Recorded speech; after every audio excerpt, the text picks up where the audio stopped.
Welcome, everyone. I am Professor Christopher Jane Miller, and I'm very excited to welcome you to this talk on the life and teachings of Śrīmad Rājcandra by our very own Arihanta Institute professor, Cogen Bohanec.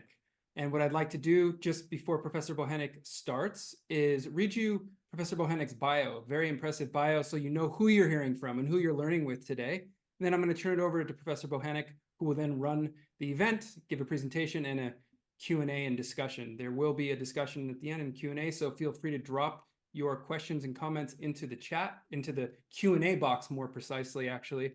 And we look forward to having a very fruitful discussion with you following Professor Bohanec's talk.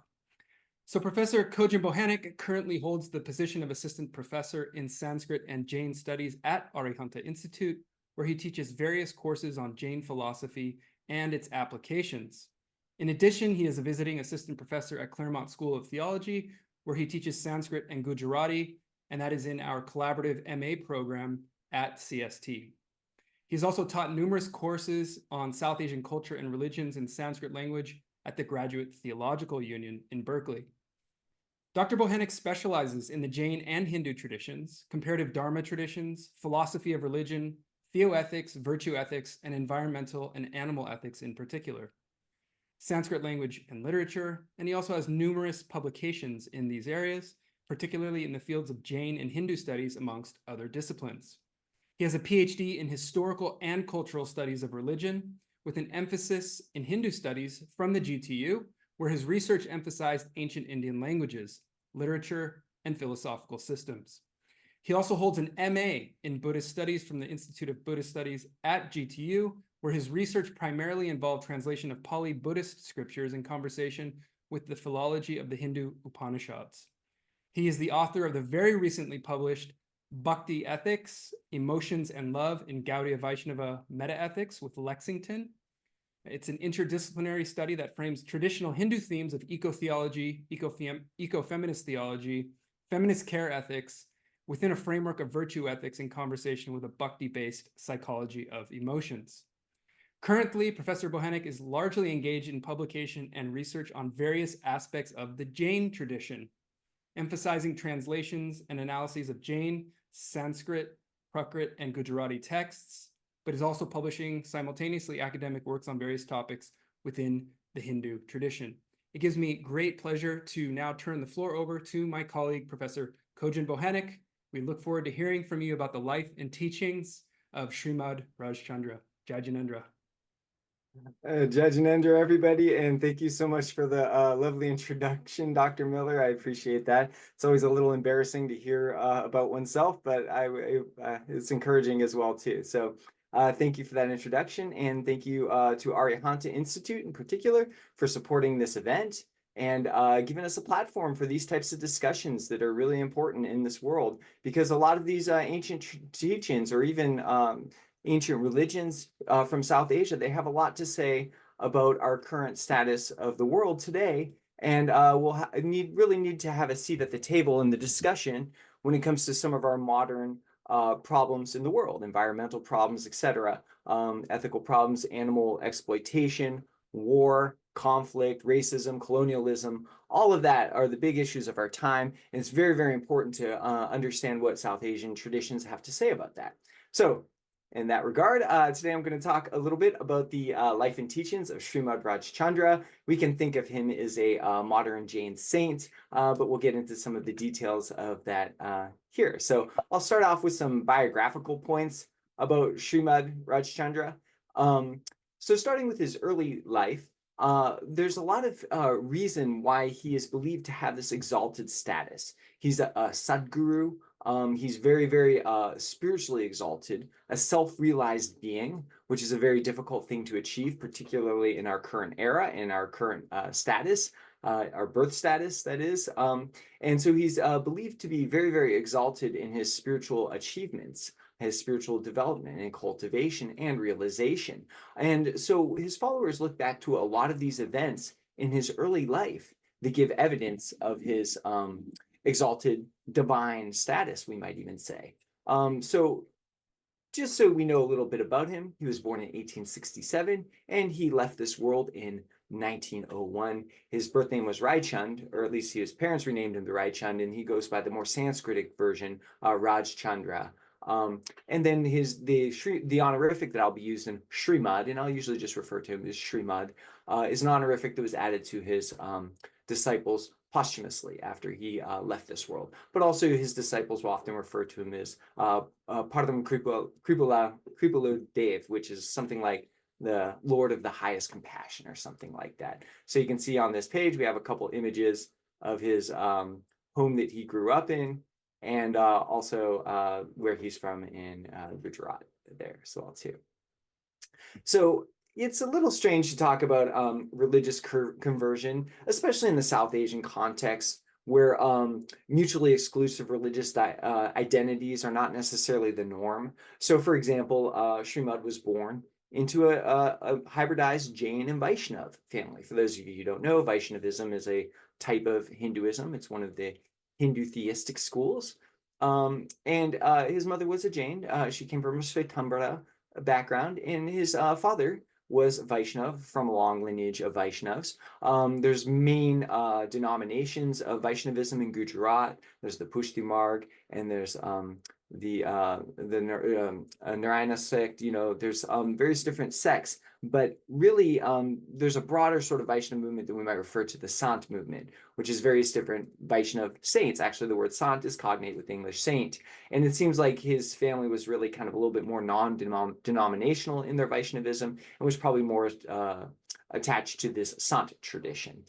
So in his youth, he was very much attracted. And then, of course, the Vaishnava Bhakti in Gujarat primarily focuses on Krishna is the primary expression of divinity, the primary God, monotheistic God. So he was very much attracted to that Krishna Bhakti tradition when he was young.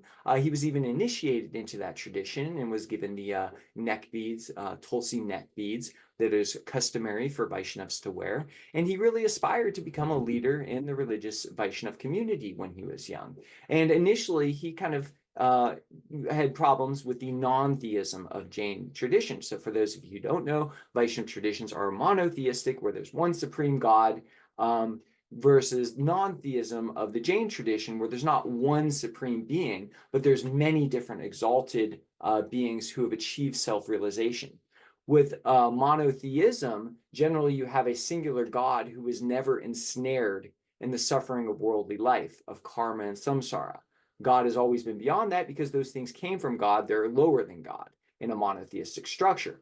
However, in the non-theistic structure, all of the divine beings, the jinnas, the liberated beings, at one point they were ensnared in samsara and karma and the suffering of this world, just like we are, but they managed to free themselves from that. And that's the difference between the traditional Vaishnava monotheism versus the non-theism of the Jain tradition. But it's very encouraging from the Jain perspective that these exalted divine beings were once in the same status that we are. And if they can do it, hopefully one day we too can free ourselves from the troubles of samsara. So he initially was troubled by that sort of non-theistic model, was kind of more attracted to the monotheism of Vaishnavism, and his early writings reflect that. You know, he wrote about Mahāvīra and Ramayana themes, a lot of Krishna Bhakti in his writings. But then he increasingly became more attracted to the emphasis on ahimsa, on nonviolence in the Jain tradition. All Dharma traditions have some degree of emphasis on ahimsa, right? But in a monotheistic tradition like a Vaishnava tradition, ahimsa is like one of these sort of, we might call cardinal virtues that you would use as sort of a means to achieving theological virtues, which would be your relationship with God. And they don't quite have the same sort of emphasis. With the Jain tradition, the majority of the philosophy is about karma, samsara, and how to get yourself out of it. And the main way to do that is to practice nonviolence. So there's this real emphasis and focus that I think any religious scholar would agree is unique to the Jain tradition on nonviolence. And Jain tradition has that reputation for that. And Śrīmad, like myself and many other people, was attracted to that centrality of nonviolence, that sort of non-compromise and focus on nonviolence. And so eventually he kind of gradually became more and more persuaded towards the Jain elements of his religious identity. And his tulsi beads broke, and he didn't replace them. And he increasingly became convinced that really, if liberation is about getting rid of our karma, then we should focus on nonviolence. And therefore, the tradition that focuses the most on nonviolence is going to be the most effective tradition in delivering us from the suffering of this world. So he came to see that the Jain path was really the best way to achieve liberation from the suffering of the world. Now, again, going with the theme of various different types of evidence that we can look back to for his exalted status. So when I say an exalted status, I mean that through the millions and millions and millions of rebirths that all souls go through, he had achieved a really high level of removing of karma. The idea in the Jain tradition, of course, is that you have various qualities, inherent goodness of the soul. You have inherent power, inherent happiness, inherent strength, and inherent consciousness, the ability to know. And all of those limitless potentials are restricted and obscured by karma. And the more we remove karma, the more our full expression of happiness, our full expression of knowledge and consciousness, and our full power will reveal itself. So when we look back at Śrīmad's young life, we can see these sort of things that happened, right? His consciousness and his ability, his mental prowess was very pronounced as a young person, as we'll see. His degree of happiness, and then his degree of power, right? Spiritual fortitude, all of that spiritual siddhis as well too. You know, these sort of like magic-like powers that an exalted soul will have are present in his early biography. Well, one of the first things that we see is that even at an early age, at 7 years old, he remembered his previous lives, which is generally across the Dharma traditions considered to be a sign of a very exalted, a very advanced soul. Now, his neighbor died of a snake bite, and his grandfather, and you can see illustrations to the right of my screen here, his grandfather told him about the difference between the body and the difference between the soul, and how once the body dies, our soul lives and is reborn. And he really got that sort of in a very pronounced, real sort of way. And so he went to watch the cremation of his neighbor, and that process, that sort of shock sort of awoken him and allowed him to remember his own past lives and to resume his level of previous advancement that he had attained in his previous life. Now, it turns out in Śrīmad's previous life, he'd been a direct disciple of the Tirthankara of our age, Mahāvīra. And so he would remember all of that sort of presence, that direct contact that he had with his own Sadguru, who was Mahāvīra in his previous lives. So all of that was awakened, and he was able to benefit from the remembrance of that direct contact with his Sadguru, Tirthankara Mahāvīra, through his past life. And then he just pretty much picked up where he left off. Other evidence for his exalted status. Now remember, our ability to know, our conscious ability is restricted by karma. And here's an exalted soul who's dissipated a lot of that karma. So in his early education, you can see that he's skipping grades. He's composing really, really advanced poetry at a very, very young age. He starts speaking publicly. He's publishing in newspapers and magazines, winning awards, and he masters these languages really, really quickly. And as a professor of South Asian languages, I can tell you that is a very, very hard feat, especially at such a young age. And he was even translating various different texts. All of this happening at very, very, very young ages. So this is evidence of an exalted soul who's removed enough karma that the natural expression of consciousness that's at the soul's essence is given a more robust expression.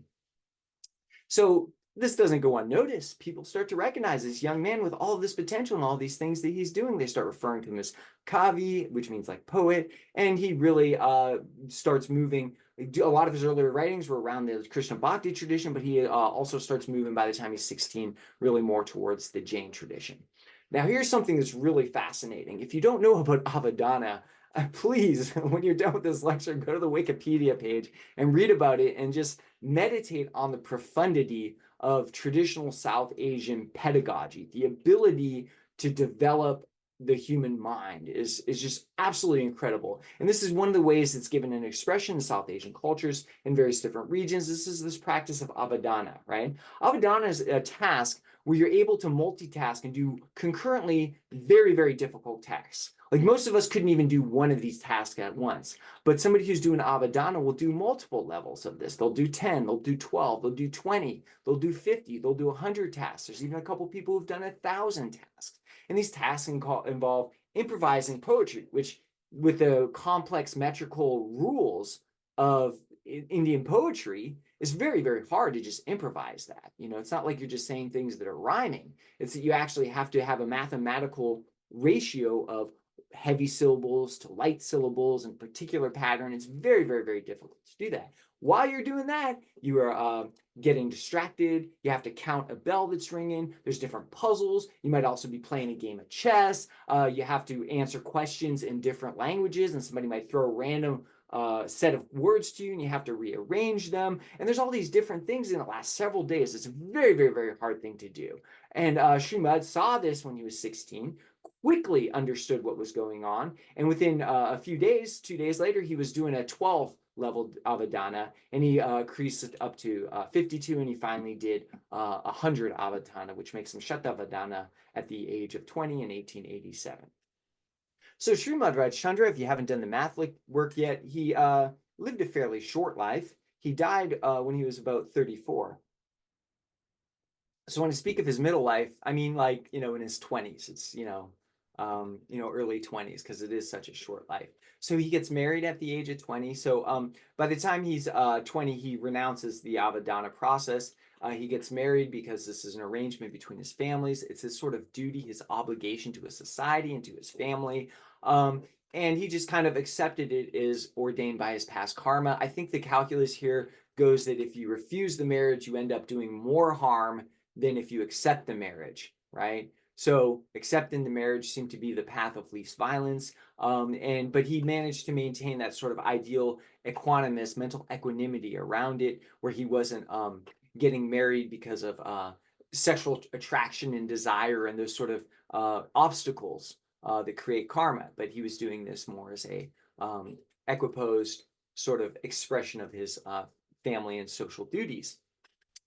There's evidence that he may have preferred to stay unmarried, but, you know, he did what he believed was his duty to his family and his community, having a couple kids.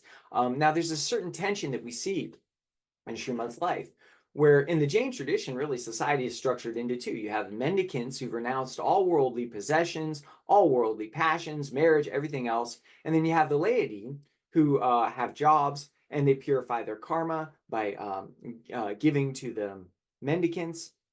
Mendicants practice austerities and self-denial, right? The lay community, in a sense, wishes they could, because that's what would further them on their spiritual development, but for whatever karmic reasons they can't. So they have to accept the role of a householder. And if they're an ideal householder, they can be reborn as a mendicant, where they won't be as attached, and they'll be more free to focus on removing their karma. And that's sort of the general Jain social structure. And you can see within this, any household is going to have a certain amount of tension around that. It's like, on the one hand, you accept and you embrace your household lifestyle, but you have to be careful not to get too attached, have it too stimulating of your worldly desires. And there's always that desire that you could be in a position more conducive to spiritual development, where you don't have this sort of business job, 9 to 5, take care of the kids, sort of grind, which makes it so that in the process of that, you're engaging in acts of consumption.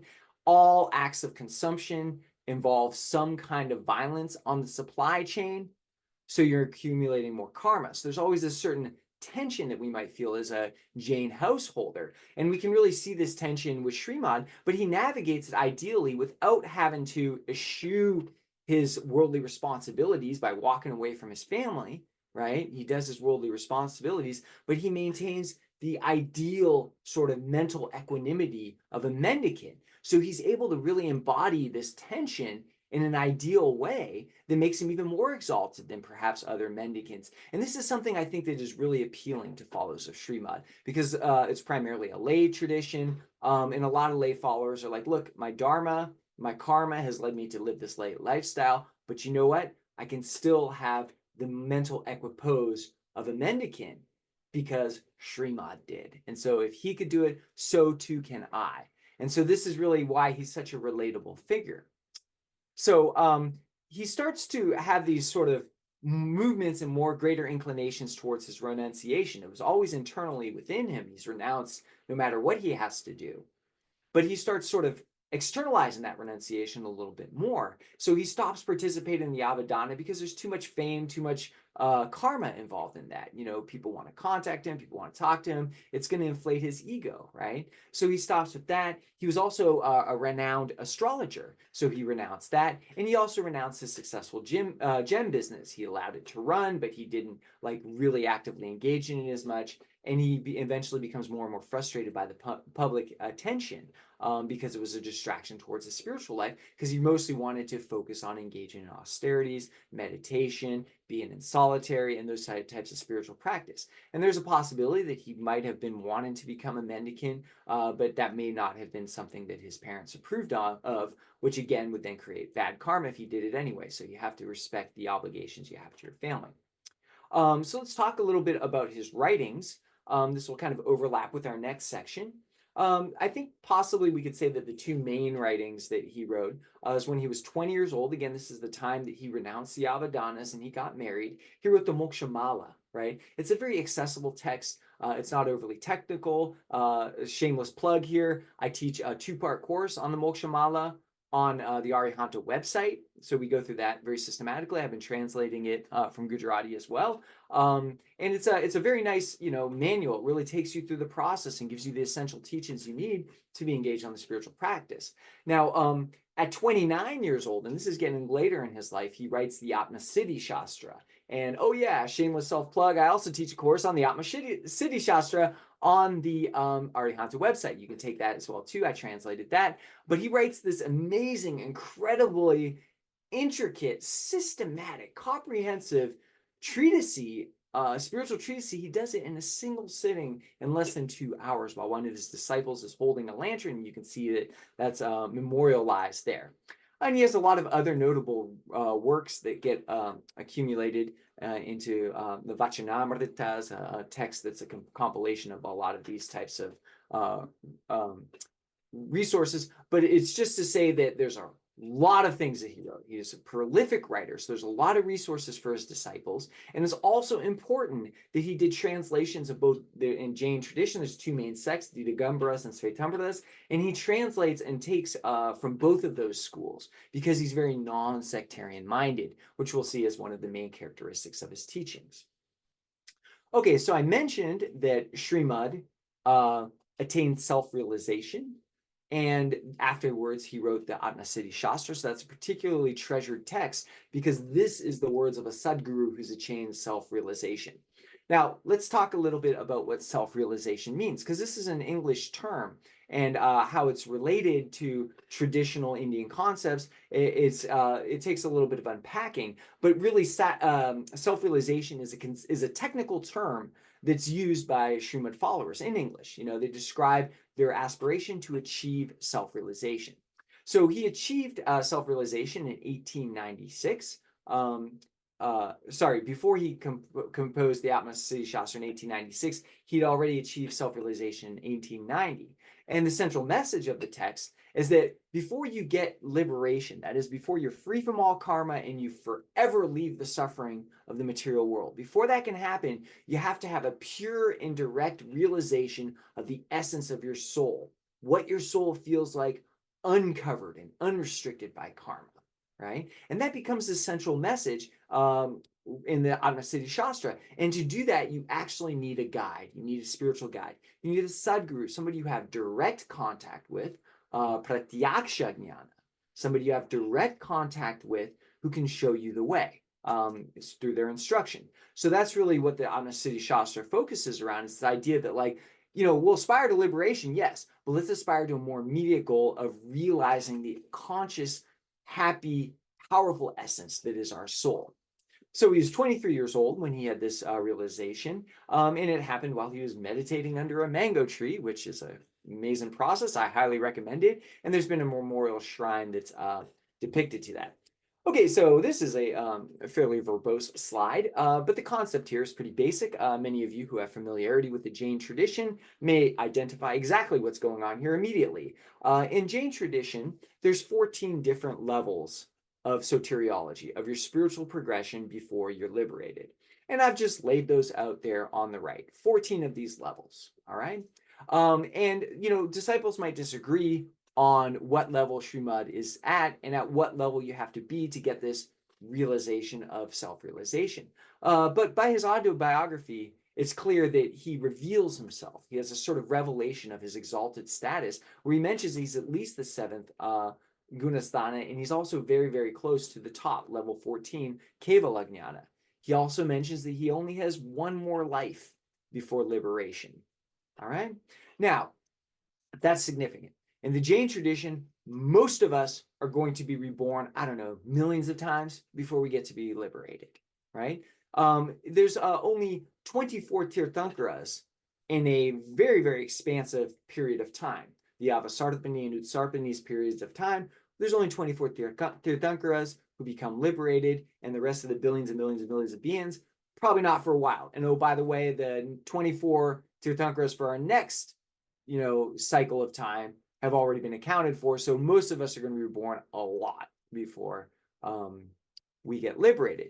That's if we're in this current world sphere of Buloka, right? If we're in this particular sphere. However, there's another sort of multiverse, another world that one can be reborn in Mahāvīra.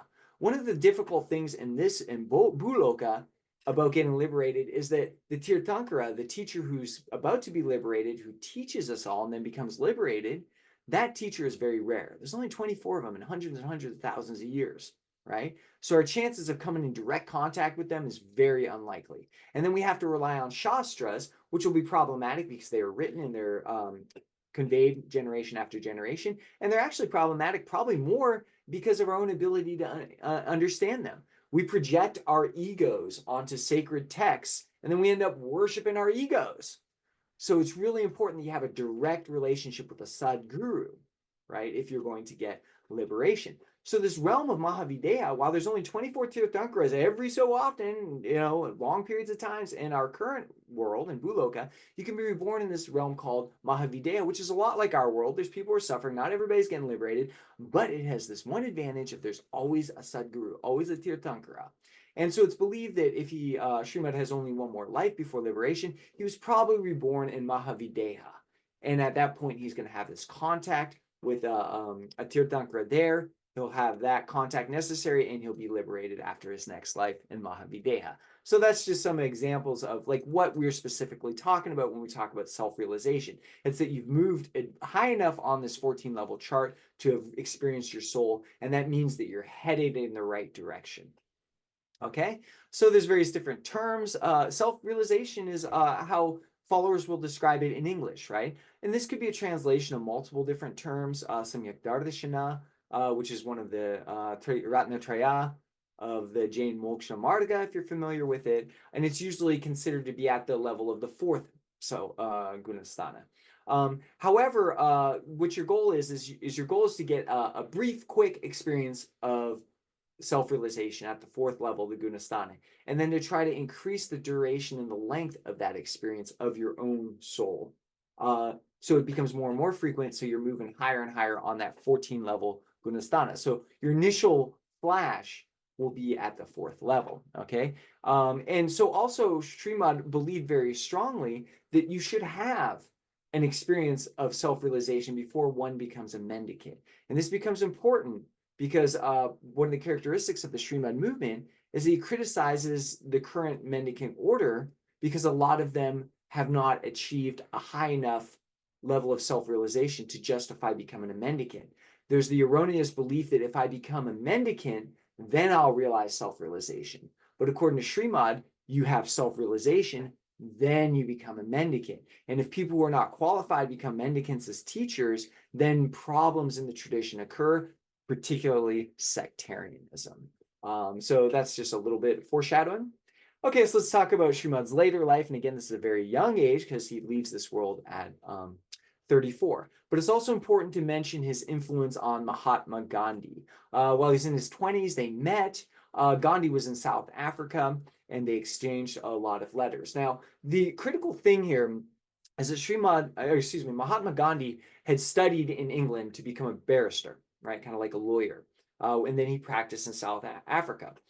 In the process of living in England, in Britain, and studying law, he ran into the Theosophical Society, which were Westerners who were enamored of Asian teachings.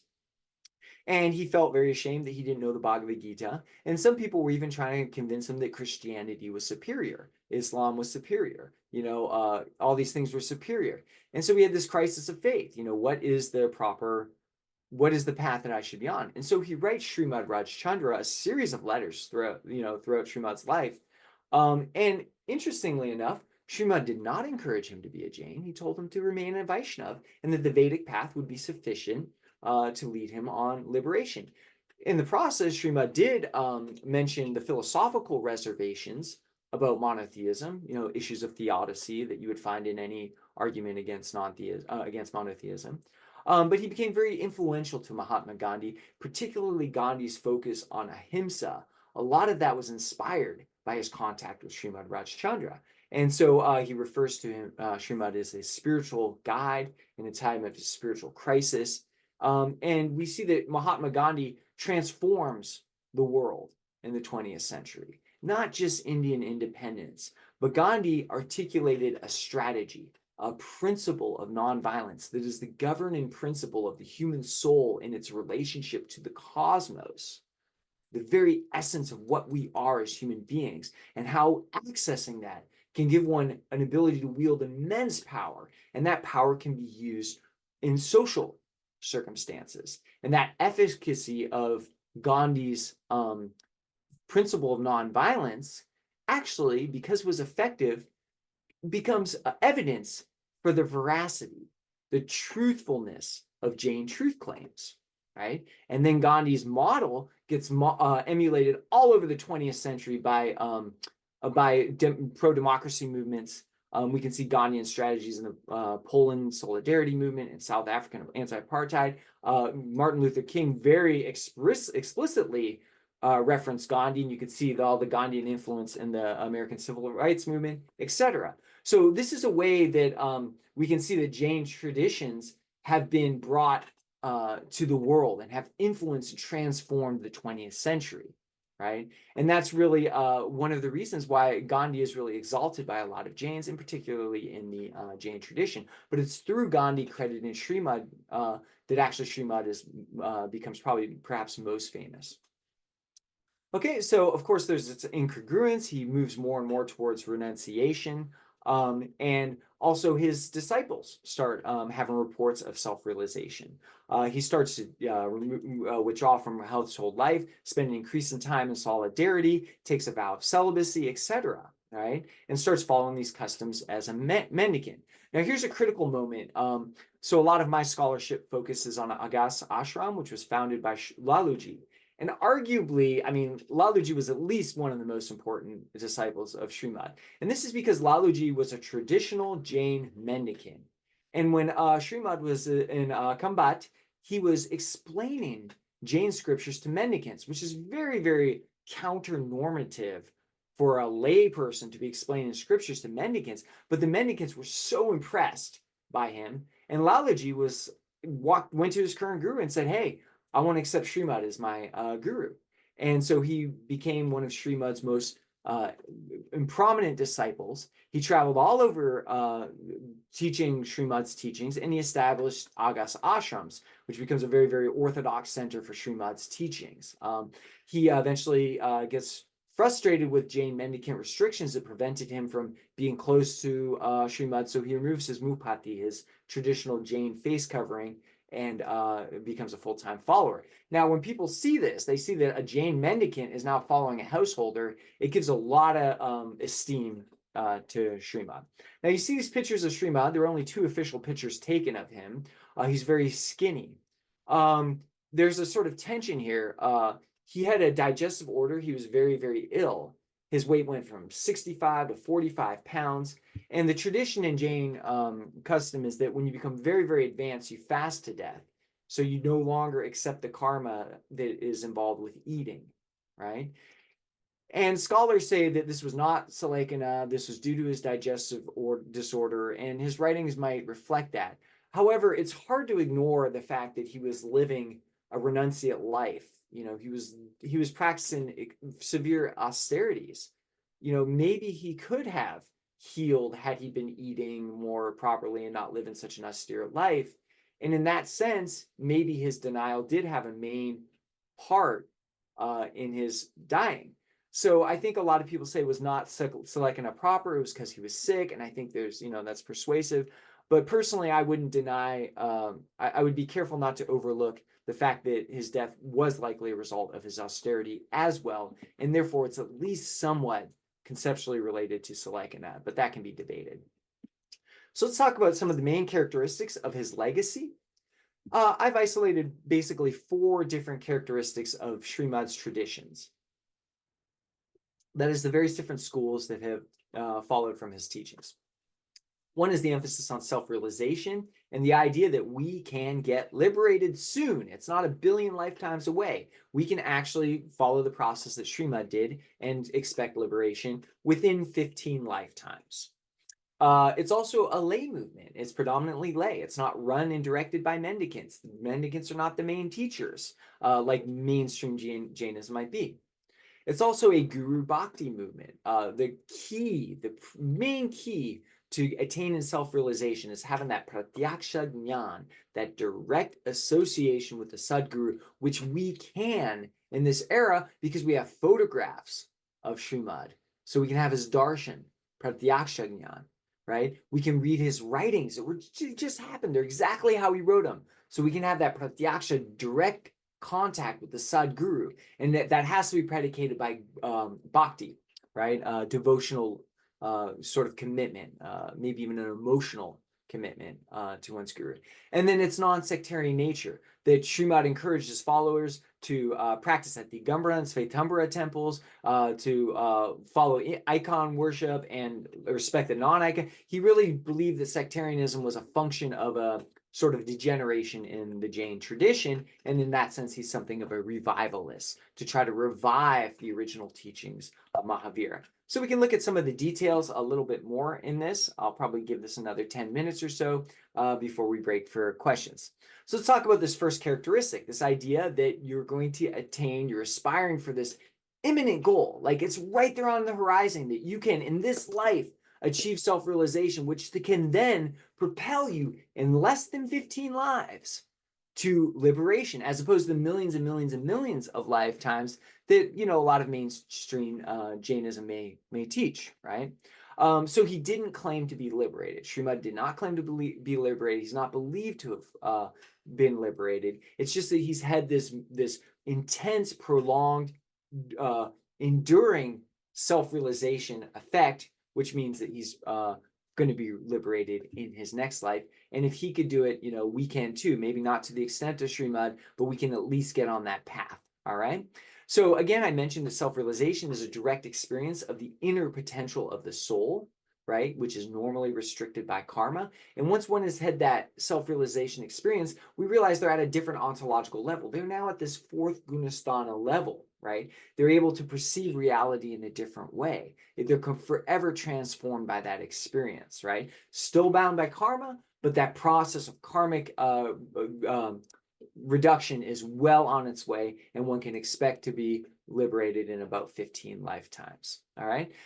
Before an experience of self-realization, we have what's called paroksha jnana, indirect knowledge. We can think of this as a representational theory of knowledge. All of our knowledge is a sort of mental construct. We live in a map of the world that's constructed by our mind rather than the direct experience of the world. And we muddle along with our erroneous map that's not really drawn very well, and we think that that's what reality is.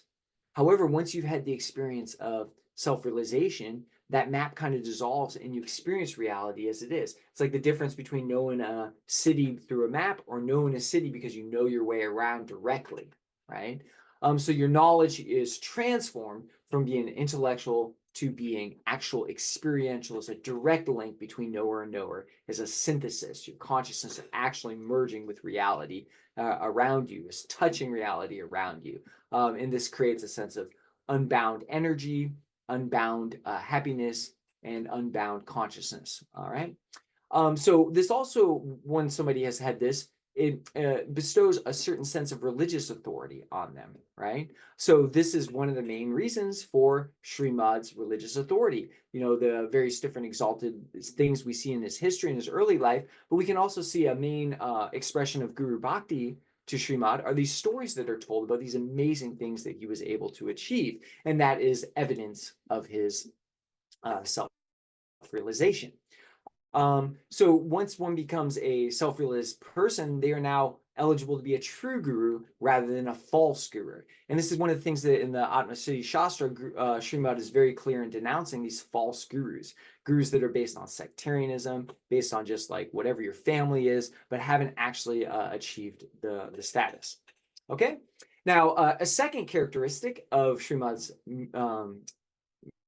tradition and his movement that follows from him is this characteristic of it being primarily a lay movement. It's governed by lay people. Mendicants are not the main exclusive source of authority, right, within the tradition. It's a lay movement, which it's in India, mostly Gujarat, but anywhere in the world we will find Gujarati-speaking populations, East Africa, UK, North America, anywhere where there's a large speaking population of Gujarati-speaking Jains, we're going to find a presence of Śrīmad's tradition. So it is very much international. However, we don't really know how many people are following it, hundreds of thousands, maybe a million, who knows.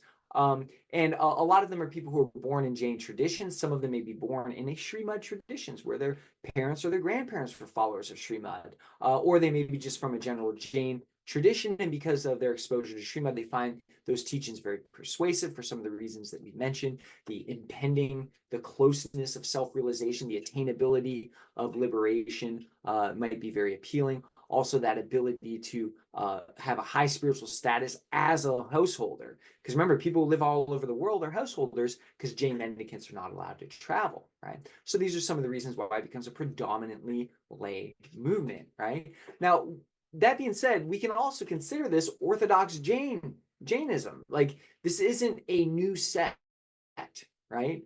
This is really, Śrīmad sees himself as reviving original orthodox Jain traditions, right? And we see this because they conform to all kinds of Jain traditions, right? Festivals, practices, beliefs. They just describe themselves as Jains. They have the same dietary restrictions as Jains. They worship at the same temples. There'll be Jain temples where it's shared amongst different Jain traditions, and the Śrīmads will have a presence there. But they're also distinct in that, you know, they do have a unique Sadguru, and they focus almost, you know, mostly on the writings of Śrīmad, and they venerate his image, right? So in that sense, they are unique. It's not like they're just the same as any other Jains, you know. Their focus and their practice is a little different. Their emphasis on various different things, like Guru Bhakti, is a little unique, right? But that doesn't mean that they're like, you know, new sect. They're still would be describe themselves as orthodox Jains. So it's a nice sort of paradox there. And this experience of self-realization is one of the main reasons why it's a lay movement, right? This makes it so that the traditional source of authority isn't the mendicants. It's anyone who's had that self-realization experience, and that qualifies them to be able to be a lay teacher. And the majority of the movement is run by lay teachers. So the source of sectarianism, according to Śrīmad, is that people became mendicants before they had self-realization, and those mendicants became unqualified teachers. There was differences in the teachings. It creates sectarian tension, right? It sort of diminishes the non-violence in the Jain movement because there's tension, right? But if people would properly have self-realization, mendicant or not, then they're appropriate to be in gurus, all right? And that's really, and this creates a certain suspicion. You know, it's not that mendicants are not revered by Śrīmad followers. They certainly are. I mean, anybody who takes that life movement is that sort of approach to life is definitely, you know, respected and such. But there's you know, not necessarily affording exclusive religious authority to mendicants. Mendicants may have self-realization or may not. Well, that's most important, self-realization. And a lot of times that's going to be the laity. So, you know, there's a majority of lay teachers. Also, it's important to note that Śrīmad respected the mendicant community who came to him for teachings. He never told anybody to renounce the mendicant order. Lalaji did on his own accord. That wasn't an order by Śrīmad. He did that so he could be closer to Śrīmad, so he could travel more, etc. But very much mendicants are still respected, all right? So there's different understandings in different communities about who and how many people have attained self-realization. I focus on Agas Ashram in my scholarship, and it's believed that Lalaji attained self-realization under the tutelage of Śrīmad, and then Lalaji's main disciple, Brahmacharyaji, attained self-realization under Lalaji, and that's it. Nobody else has attained self-realization. Everybody else is aspiring towards it, and they probably won't in this current era, but it still is imminent. Like, it could happen in the next life, and therefore 15 lives later be liberated. Okay, and so this creates a certain unusual reverence for lay figures that we don't necessarily see in mainstream Jainism, where people can be revered for their self-realization experience more than just being mendicants alone. And then, of course, this creates a certain need for social reform, or revivalism, as I've described it. There's a certain sort of like, we lay people have as much of a claim to religious authority as everybody else, and this can sometimes cause them to be marginalized because it can be at odds with some of the mainstream ideas, right? So it can create that sort of thing, all right? But, that being said, we have the lay gurus who are pretty much the source of the tradition. They're not acting like mendicants. They often have households and day jobs and run businesses, but because of their religious expertise and because of this experience, it allows them to be the teachers. Okay, so here's another fascinating element. This is probably the one that I'll talk about the most, or at least last one that I'll talk about with any real depth. And this is characteristic number 3, the Guru Bhakti movement. Okay, so Jain Bhakti is a thing. People see the emphasis on the asceticism of Jains, the lack of desire, removing all desire. Bhakti is kind of like a desire for spiritual advancement based on your devotion to, in the case of monotheists, to God, or in the case of Jains, your devotion to a teacher, right? And Śrīmad is very, very clear that this devotion, and it's got an emotional component too, to the Sadguru is the main religious instruction followed by all disciples. And it's interesting if you look in the Latna Siddhi Shastra, the way Śrīmad uses the term like abhilasha or the term kama, the way he uses these terms implies that there is an emotional sort of development to this. And this idea that self-realization needs to be attained through your devotion to a Sadguru, this is really the center of Śrīmad's message, all right? So bhakti, we can think of it as like a complete devotion. It's a complete giving of yourself. So in that way, it's renouncing worldly attachments, because all of your worldly attachments are no longer yours. You're renouncing the ownership of all your worldly attachments, and you're instead dedicating them all to the Sadguru and giving your complete trust and surrender to the Guru. And this is an emotional commitment, as I've mentioned as well too, because that which we have like a love for is that where we direct our attention. And you have this sort of sense of emotional love to the Guru, your attention will be unwavering. The same way, like maybe young people who are in love can't think of anything but each other. It allows a undivided focus, an ekagrata, so it's got an emotional component to it, right?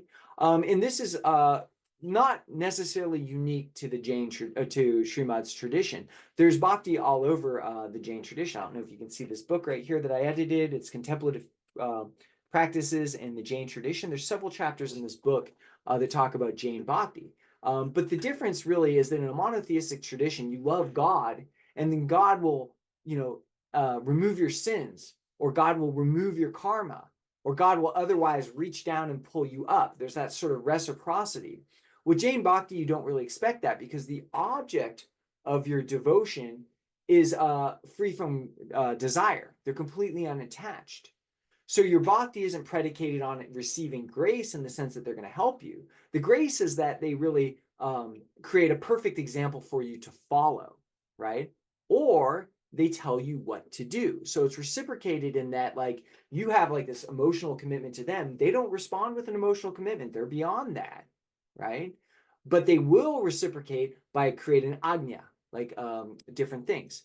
And this is really part of what we see. We see examples of Jain Bhakti. I put this one example of the avashikas, which are common pan-Jain practices, two of which involve praising and veneration, which are bhakti elements that are at the core of the tradition. So we really do see bhakti in the general Jain tradition. All right. But certainly for Śrīmad, that Guru Bhakti is the most important approach to spiritual practice. And all of your possessions are seen as no longer yours, and you're not attached to them because you've given them over to the Guru. You've seen that the Guru is somebody to emulate, somebody you want to be like, you want to have their level of non-attachment. You may even do puja offerings, various different rituals, which are not necessarily you giving something that the Guru wants because they're beyond desire. The process of offering something is actually really showing that you're no longer attached to it and you're letting go to it. And that's generally how it works in the Jain tradition. All right. Now, this way Guru Bhakti is practiced is through devotional singing, mantra recitation, scriptural studies, telling stories of the saint, right? In this case, telling stories about Śrīmad. And then also details might vary across different communities. There's meditative techniques, there's halls, but really the goal is really the same as cultivating Guru Bhakti, allows you to have the necessary discipline and focus to follow the Guru's orders, to emulate them and achieve what they've achieved. Now, we talk about like Śrīmad Bhakti practices. They're usually congregational where devotees get together and they read Śrīmad's teachings, his writings, they sing his bhajans, and they're held in a various different hall. At August ashrams, they've been held multiple times a day for over 100 years. And it's believed that this formula, this congregational practice of bhakti, will inevitably lead you to self-realization. Now, sorry to interrupt. We have about 8 minutes left, so I just want to let you know. Okay, let me just finish this little section. I'm almost done.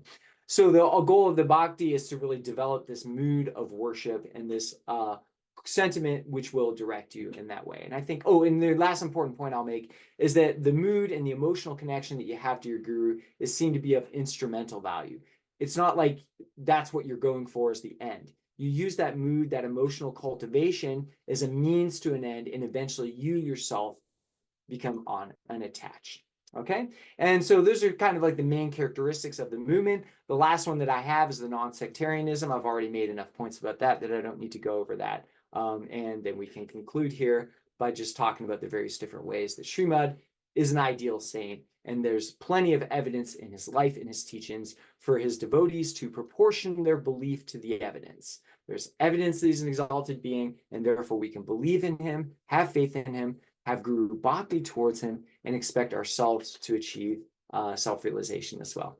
With that, I'll conclude and we can take some Q&A.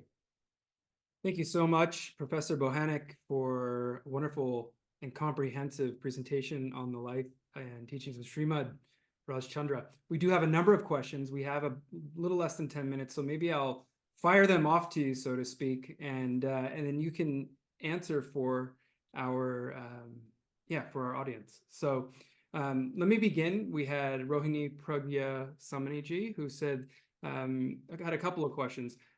First, noting that there can be many Kevalins along with the Tirthankaras who can also be liberated. So in addition to the Tirthankaras, I think she's thinking of like, the mother of Urshaba or the disciples of the Tirthankaras.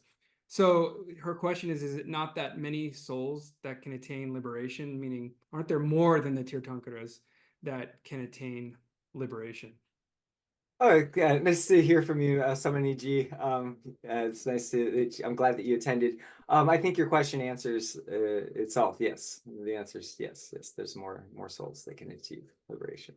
Perfect. So as a point of clarification there. And then the next one is from Samaniji as well. Did Śrīmad Ji think that karma internally and sects externally was detrimental for liberation? So sect says in Digambara Shvetambara, and then do you have any comments?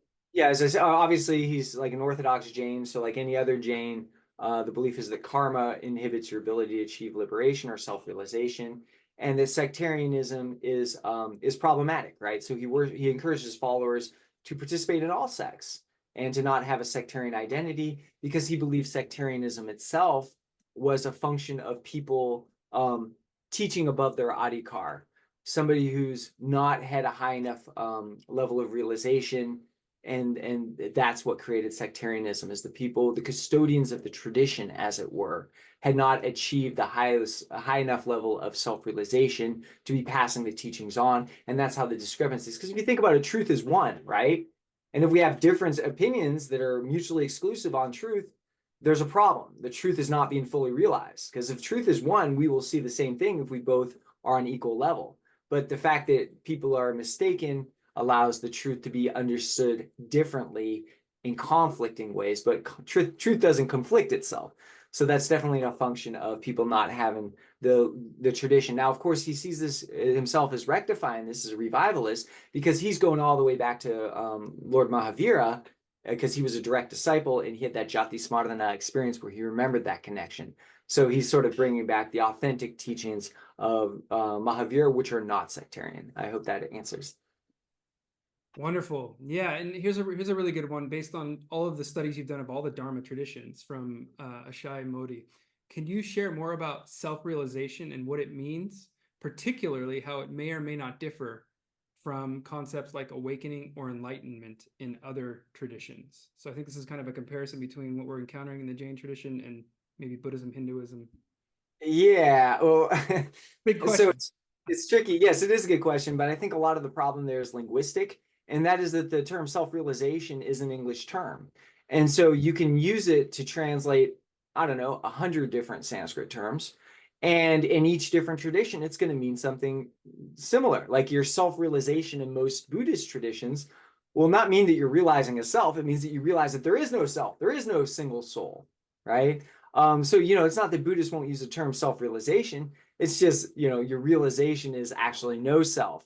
And then realization of the self for Advaita Vedanta Hindus is realizing that there is no individual self, that you're actually just a part of the collective totality of existence, and that individuality is the illusion. So self-realization is to realize there is no individuality. For Vaishnava traditions, it's to realize that you are an individual in relationship to God in your ontological status. What you are made of is you're made of servant propensity to serve God. So your self-realization is to understand yourself as a servant to God. So self-realization will get used in multiple different ways based on different traditions. And with the Jain tradition, particularly in Śrīmad, and again, this is interesting because this is a word that's kind of like a technical term in the Śrīmad movement. It's not that other Jains don't use self-realization, but with the Śrīmad followers, it's very, very specific. It's like you're at fourth gunasthana, you've perceived your soul, what it's like, you see what that infinite power, consciousness, and bliss is within you, and you're trying to repeat this experience. So it's very, very technical and very specific. Whether it's a translation of Samyak Darshana or Samyak Jnana or any other term, it's kind of unclear. But where it is in relationship to the traditional Gunasthana framing, it is very clear.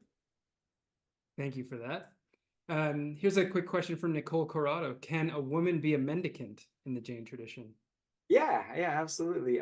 Generally in the Shvetambara tradition, women can be mendicants because Shvetambara, the name means they're clad in white, right? So the mendicants are all wearing white. You have nuns, you have monks who are both mendicants. But for the Digambaras, it's a little bit different because the mendicants are expected to be naked. Having any clothing is a sign that you have worldly attachments. And because of sort of like social restrictions against women being naked in public, it seems inappropriate that women would be full mendicants because society, as it was, doesn't favor women walking around naked, maybe because it exacerbates more sexual tension and desire than a man walking around naked. But that's not to say that in the Gambara tradition, you can't have very exalted women, and there's not actually examples of reverence to female figures. And there's some scholars who work on that very well, do a lot of depth on that. So hopefully that answers. And then, of course, I would say that, there's not really that distinction in the Śrīmad movement because, a woman can have a self-realization experience as well. Great. Here's a question from Hemendra Mehta. How are the current youth attracted to Śrīmad Ji, and any examples of such movements under Śrīmad Ji's path? That might take an answer of somebody who's done a lot more social science than I haven't actually done much statistical analysis. I do participate in Śrīmad Bhakti practices in the Jain Temple in the Jain Center of North America. So I participated in a lot of those. And just a cursory glance on the room, not a lot of young people. There are some. I mean, I would say that, there's a lot of people my age, Generation X, a lot of older people. I think a lot of the tradition is going the way that every other religious tradition in the world is going, is that congregations are primarily populated by baby boomers. The younger people are less likely to attend congregations, right? They tend to identify more spiritual. I mean, this is just general patterns in world religion.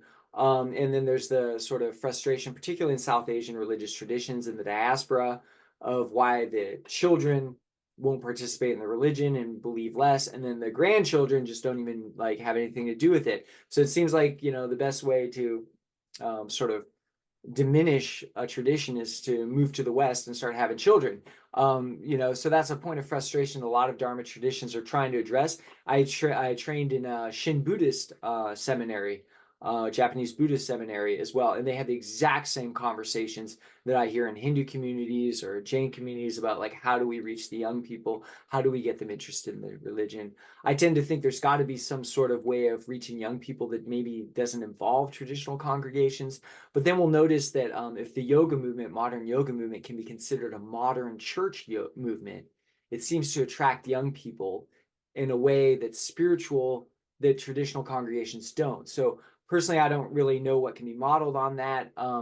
But I would say that I don't really see much of a distinction between the Jain tradition and any other religious tradition in terms of the demographics around age. That being said, I'm not a social scientist. That's outside my area of expertise. And I'm just speaking anecdotally off a very small population of my own experience. Well, thank you, Professor Bohanec. I think we have time maybe for one more question since we started a couple of minutes late. If people want to stay around, that would be great, because I accidentally deleted Ashik Shah's question when I was going through the Q&A and I wanted to come back to it. Ashik asks, I always thought that Śrīmad Ji prevented Laguraj Swami from leaving the mendicancy. He handed him back his mouthcloth. Is that true? Is that not true? Do you know? And do you have any comments on that? Yeah. It sounds vaguely familiar, but I won't comment on it because I don't remember specifically off the top of my head.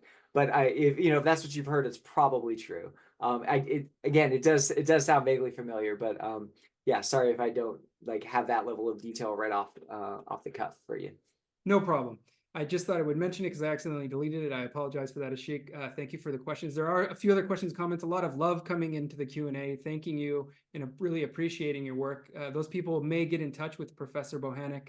Professor Bohanec, is there anything else you'd like to share with our audience before we call it a morning, afternoon, evening, wherever we are in the world? Yeah. I mean, I would say that in our modern society, we are all benefiting from massive systems of violence. The economic systems that run our country are based off of war. They're based off of destruction of the environment, exploitation of the animals. And because we live in this society, we benefit from those. And that means that we, even just existing in our society, we're accumulating immense karmic load. And it's very, very, very important that we take that seriously. We live in a just universe. We can't expect that we're just going to glide through this life, having fun, doing whatever we want, committing whatever, and we won't have to pay. We will have to pay for every single thing that we benefit from in terms of violence. And that's an immense load of karma. And I think that's a central teaching to the Jain tradition. I think that's definitely in Śrīmad's writings. And I would just really encourage everybody to self-examine their own lives and see the ways that we are complicit and are benefiting from systems of violence. The way our dollars are spent is one of the main, the way we invest our money. These are incredible. If your 401k involves you profiting off of the military industrial complex and the oil industry, that is karma that you have. So I would just encourage people to really be self-reflective and to realize that actually it's a beautiful thing about our reality, that the more ethical we live, the more we're rewarded by having that full expression of our internal goodness. So I think that's a central message to Jain teachings, certainly to Śrīmad's teachings. And as a scholar of engaged Jainism, I would ask everybody, please engage yourself in that process of, even if you don't believe in karma, act as if karma is true and start to assess the ways that we benefit from systems of oppression, domination, and violence, and start to remove our consent to those systems, and therefore to better and develop our own selves and our own potential. That's my last thought.